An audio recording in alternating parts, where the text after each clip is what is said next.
This is TWiT. What does this sleek peek mean? What this thing? Sleek peek. It was tweeted. Nobody knows. Yeah, no one ever knows. We all guess. It's notable for people who like to pick apart such things because that wasn't what it originally said. It originally said something different. Yeah. So why?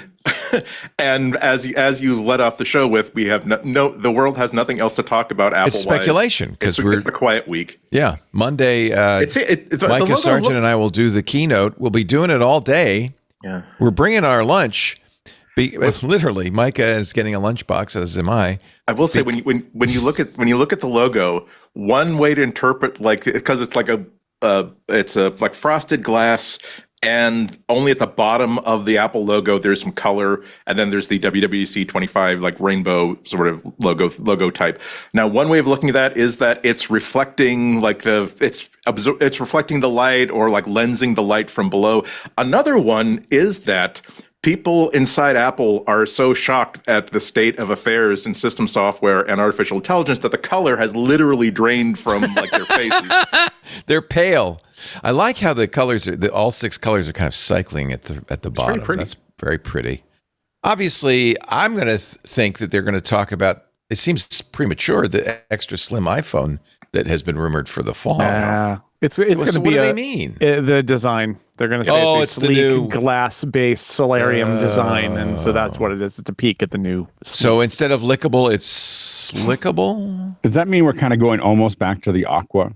Like it does. It's kind of like we went from Aqua to all these other things, and then we're back. Remember iOS 7. The whole point is let's flatten everything. There are no highlights. There are no shadows. There's no skeuomorphism. Can we hope to dare that we'll have the Apple logo back in the middle of the menu bar where God intended it to be, with OS 10.0? That's just crazy. No, it's interesting how companies follow Apple's design cue because Google did material design flat. Microsoft did Aqua. They did their version of Aqua. They called it Arrow. Yeah. So I wondered, the clock will be ticking as soon as Apple announces Sleek. What's the code name that Gurman said it was going to Solarium. Solarium. So glass, that implies frosted glass and sun a lot of light shining through the glass. Yeah, I think so. I mean, I think I always talk to, we're talking about computers, and there's always the we love our listeners, but there's the, computer nerds who are like, it's just fashion. It's just a computer. Why do they do fashion? Why do they change the world because of fashion? But, I think as somebody who, I'm not going to defend fashion, although I think that that's obviously it's a real thing that exists in the world. But I'll just say, as somebody who's been through many, many, many redesigns of magazines and websites and stuff like that, that design systems fall apart. Like the moment you create a new design, it starts to fall apart because you design it to do X, and then over the course of time, you add Y and Z, and then you're back around to A, B, C, D, E, F, G. And then you look at what used to be a really clean, nice new design, and 6, 7, 8 years in, it's just patched together. It's falling apart, and you gotta declare bankruptcy and do it from scratch and start over. And so, I feel like after it's been, a decade since iOS 7, and they've refined it, but they've also patched it in so many different ways. So it's I think it's time. I think it's time to rethink things. And, the last time they did a redesign, they didn't do a global redesign. They did an iOS redesign. Right. And now they've got iOS, iPadOS, macOS, watchOS, tvOS, and more, and many others. And so maybe it's time to do that and think of all their products, and not saying that they'll get it right. They may well get it wrong. There are probably going to be things in there that we all look at and think are head scratchers, but it seems like it's time to actually do this after a decade. Yeah. And iOS is a good example. It was pretty outrageous when it was released. They went way, way too far and just removing quote clutter, unquote. It was like you took a system where it wasn't just simply that, things are different now and I'm unfamiliar. It's like, no, I'm literally looking at this app and I don't know what to push to do the thing that I want, where to touch to do the thing I want to do. Button? And wow, every line was really thin, but they kept over the next couple of releases, they kept the original intent but they basically dialed it back a number of steps. They learned from feedback and they fixed it. So I mean, it's Jason made a whole bunch of good points. I would add to that is that the world changes around your design. And what people are seeing and what people are experiencing changes over the next 2, 3, 4, 5, 6, 7 years until suddenly people are asking, why are you spelling progress with 2 Fs? Shouldn't it be called progress, not progress? And this is what like Google was doing with Material Design Expressive, where they weren't really revolutionizing it when they introduced it 2 or 3 weeks ago, but they basically made the case that here's some things that we think will make it feel more emotive, more like something that is 2025 rather than 2020. Starting with something that was already very good, let's figure out a way to modernize it in a way that doesn't alienate people. I think was it Mac Rumors or Apple Insiders? They published I have a note in the show docs, but they did a roundup of what they said. Oh, here are the new user interface elements of the next iOS, the next Mac OS, which was completely speculative, but it turned out to be a very nice little rundown of here are things that were introduced in Vision OS, which lots of people are anticipating are going to be informing this new interpretation of Mac OS and iOS and everything else, which is very, very interesting. It's not like going to make it, if true, it's not going to make it look like Vision OS. It's going to make it look a little bit more modern, leveraging a lot of what the graphic capabilities and the processing capabilities are of modern Apple silicon. Well, and I think that Apple probably is I mean, more than anyone else, trying to get they have all these different operating systems with all these different legacies, and over time, I think they're always trying to pull them together, like so that that the visual experience you have in these, as much as it makes sense, is looking more and more like they all kind of fit together. That you're not changing one mode of operation, one way of doing things, or a look based on the platform that you're on. And with varying levels of success, but I think that seems to be a kind of a constant commitment. I'm always amazed at. I look at older Apple designs, and they were perfectly great when I was using them, and then they feel very old now. Like and you're like, oh, but that was the new newness at the moment, and so they do a pretty good job of moving it forward. Yeah, life moves on and the world moves on, and you got to kind of keep pace with it, and as well as, again, hitting reset every now and then. And so Andy mentioned just how jarring iOS 7 was, and it really was. Yeah. But I will say, I always want a redesign to go a little further, and then kind of rein it in. Because I feel like if you don't push things too far, you can't find out the places where it was good to push and the places where it was bad to push. But then you got to be responsive to feedback, and then you got to start to dial it back. And iOS 7 was a good example where like they dialed it back and it became a much better design, and that we all kind of lived through the pain. And it'll be an interesting summer, right? Because they're going to drop this design on us next week, and then there will be a beta period. And what do they stick to their guns about? And what do they say? Oh, we thought this was good in Cupertino, but the people out in the world aren't drinking the same water as we are, and it turns out it was a terrible idea. And they'll roll some of that stuff back. We'll have to see what that is, what the details are. And this is one of those areas where Apple's vice-like grip, this iron boot heel on the necks of its users and its developers, is actually a good thing, because it has the ability to, I don't want to say the word inflict a change on the entire ecosystem, but basically they can decide that, look, here's the direction we want to take. This is what it's going to be. You have to live in this world or leave this world. Your choice. We think that you're going to want to live in this world. On our side, we will realize if people hate things that we're doing, and we will respond to feedback. But you can't do this sort of thing in Android, really. You can't do this sort of thing in Windows, really, because they'll push back, or they'll say, oh, okay, that's cool, but we're just not going to upgrade to this. We'll just stick with an old operating system. Or we, even as an OEM, like, we are not going to burn this into our systems. We're not going to apply these changes because we're just simply taking the code you give us and we can reinterpret it. Apple, however, they can really move the bar forward, and that's why I agree with Jason that I hope that they go a little bit too far and then dial it back, rather than saying, what if we change the radius of this button from 6 pixels to 4 pixels? Like, let's A/B test it. Like, no, make a decision, have a point of view, design it. So and go one of for the it. reasons Apple's spending all this energy on design is because they have so little to say about the most important technology in the world today, AI. And they got badly burned a year ago. Gurman's saying it's not going to be a big WWDC on Monday. He says Apple needs a comeback, but that probably won't be happening at this year's WWDC. People within the company believe the conference may be a letdown from an AI standpoint. In fact, I think we should have a little betting pool.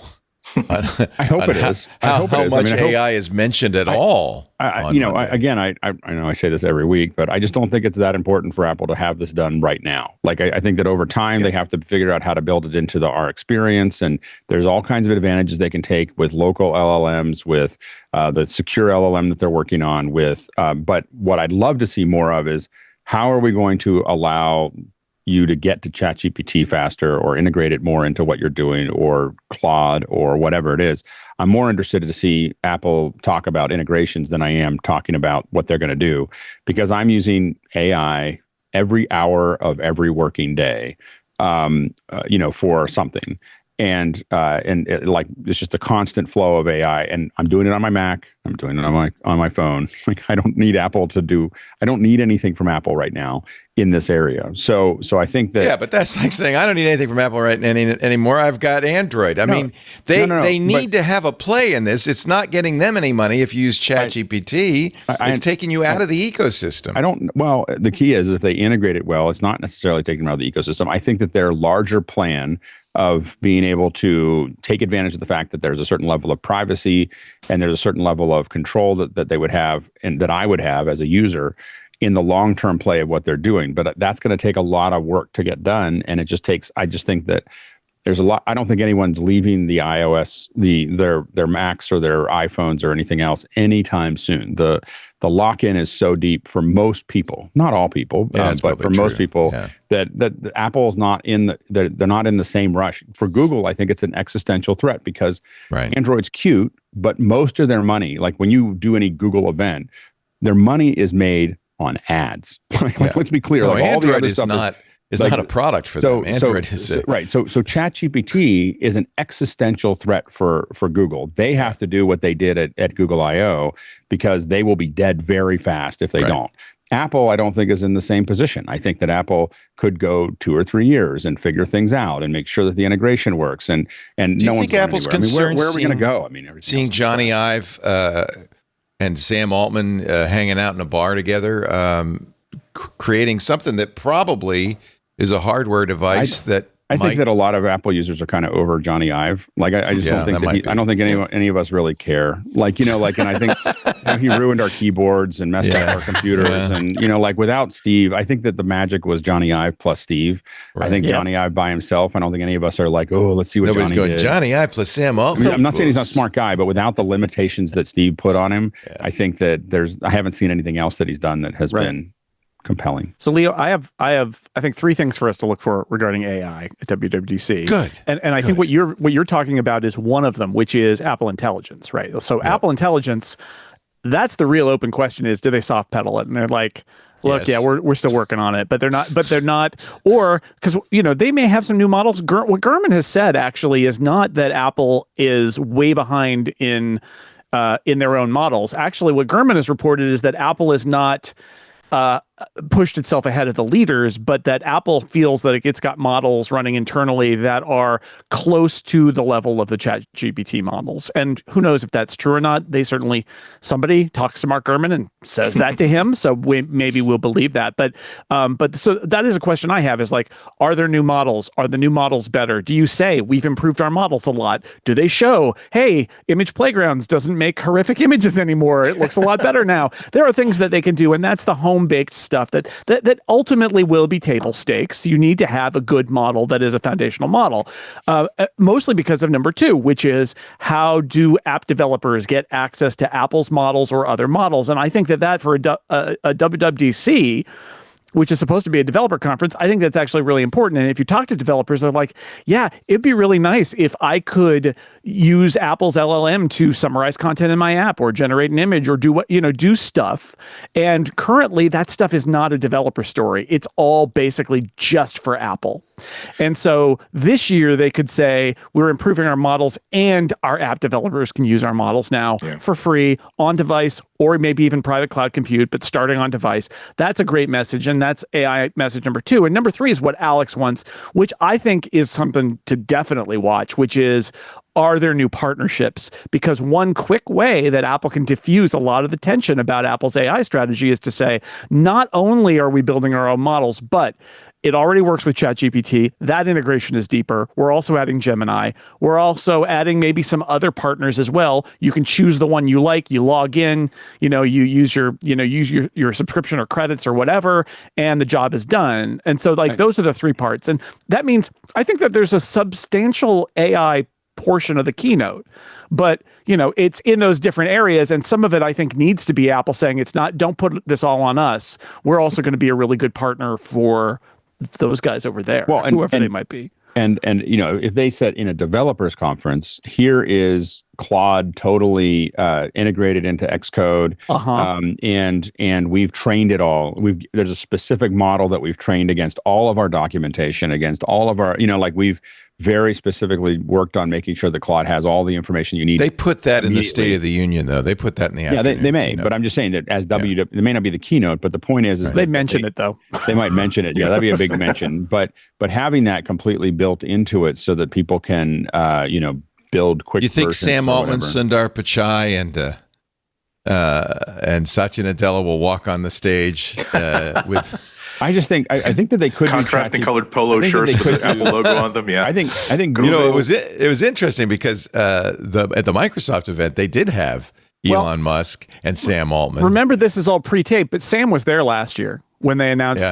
Physically at the event, he wasn't. I think in the video, but he was absolutely there walking around at the event. Or is he the enemy now? I mean, I don't think so. You saw those court documents. They want to make an assistant to basically replace Siri. Yeah, I mean, but I mean, I like to piggyback on what Alex keeps saying, because I think that it's a contrasting sort of model where, Google needs to find a way to replace the more than half the money that it makes on advertising. Apple needs to make sure they protect the more than the half the money that they make on hardware sales. So it doesn't really matter so much to them if they win the crown of, hey, wow, we've got this great foundation model that is wonderful, and the privacy is better than anything else you're going to see everywhere else, and it runs great, and there's no ethical issues, and there's no environmental issues. All they care about is, will it help us sell more phones? Yes, great, let's do it. So they're very, very much on board with, if OpenAI wants to create essentially a replacement for Shlomo, something that's so good that you just forget that there's an onboard Apple assistant at all, that's not a problem for Apple. Okay, if they want to make sure that developers who are all in on Gemini can make their apps that incorporate Gemini, that's not a problem for them. So long as it helps them continue to sell hardware, they're going to be good with that.